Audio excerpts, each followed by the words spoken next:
इस टॉपिक को समझने के लिए ज़रूरी है कि आप पिछले टॉपिक को समझें और पिछले टॉपिक को समझने के लिए आप डिस्क्रिप्शन में दिए गए लिंक पे क्लिक करें या फिर आई बटन पे क्लिक करें ताकि आपको पिछले टॉपिक के बारे में मालूमात मिल सके और समझ सकें आप।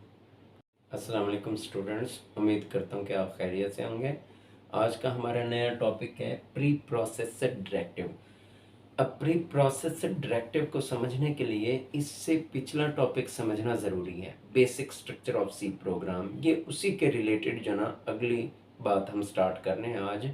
तो जो नए आने वाले यूज़र हैं उनसे रिक्वेस्ट है कि बेल आइकन को प्रेस करें, सब्सक्राइब करें ताकि हर नए आने वाली वीडियो को वो देख सकें।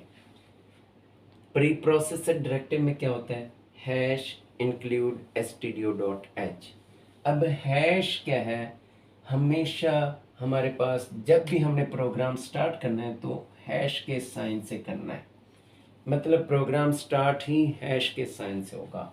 और इंक्लूड क्या है? ये प्री प्रोसेस्ड डायरेक्टिव है।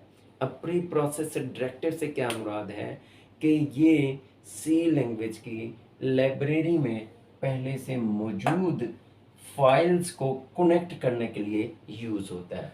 अब ये है हमारे पास वो फाइल जिसे हम हेडर फाइल भी कहते हैं या लाइब्रेरी फाइल भी कहते हैं। मीन के इंक्लूड जो है ये इसको अटैच करवाएगा, कनेक्ट करवाएगा। इसके अलावा ये standard input output header file है।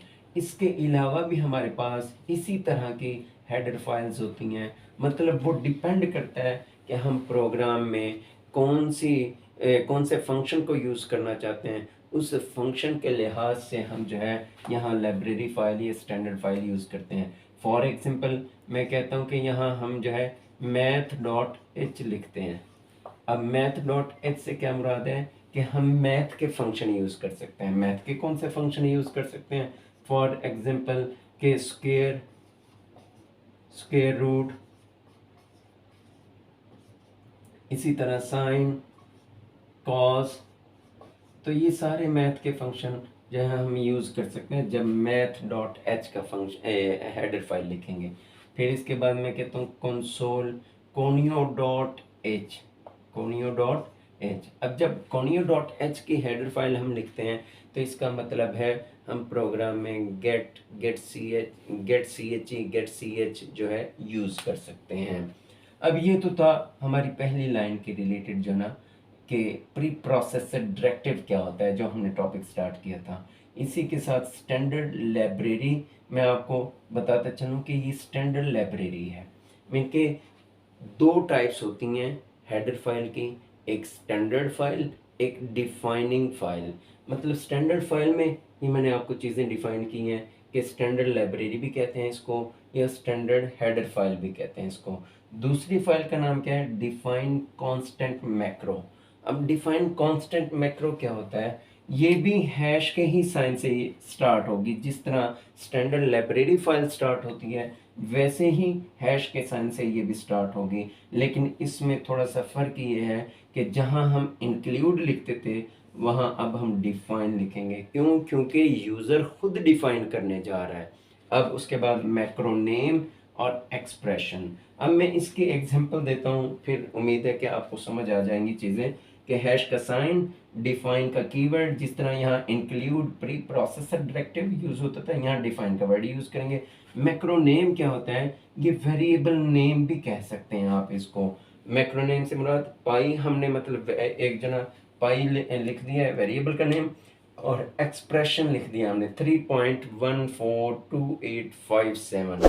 इसकी जगह अब एक्सप्रेशन में लाजमी नहीं है कि इंटीजर ही आएंगे, हो सकता है कि कांस्टेंट आ जाए, इंटीजर आ जाए, हो सकता है कि करैक्टर्स आ जाएं, मेन के स्ट्रिंग आ जाएं, कुछ भी आ सकता है एक्सप्रेशन में। इस तरह का कुछ भी आ सकता है। इसको हम कहते हैं define constant macro. Constant macro की अब डेफिनेशन समझ लीजिएगा, फिर ये एग्जांपल को समझना जो है आसान होगा। अब कांस्टेंट मैक्रो क्या है? is a name that is replaced by a particular constant value। एक ऐसा नाम जो रिप्लेस करता है किसको? पर्टिकुलर कांस्टेंट वैल्यू को before the program is send to the compiler, मतलब कंपाइलर के पास सेंड करने से पहले, प्रोग्राम को कंपाइलर के पास सेंड करने से पहले इसको रिप्लेस कर दिया जाता है पर्टिकुलर कांस्टेंट के साथ नाम को, तो उसको कहते हैं कांस्टेंट मैक्रो। दोबारा से समझा रहा हूँ, कांस्टेंट मैक्रो क्या है? Is a name that is replace, ऐसा नाम जिसको रिप्लेस कर दिया जाए पर्टिकुलर कांस्टेंट वैल्यू को बिफोर द ट्रांसफर या before the program is send to the compiler, compiler के पास सेंड करने से पहले जब उसको रिप्लेस कर दिया जाएगा तो इसको कहते हैं कांस्टेंट मैक्रो। उम्मीद करता हूँ कि आपको ये टॉपिक समझ आया होगा। अगर कोई क्वेश्चन है तो कमेंट में लाजमी पूछिएगा, और हर नए आने वाले यूज़र से गुजारिश है कि वो बेल आइकन को प्रेस करें, सब्सक्राइब करें, ताकि नई आने वाली वीडियोस तक बर वक्त पहुँच सकें।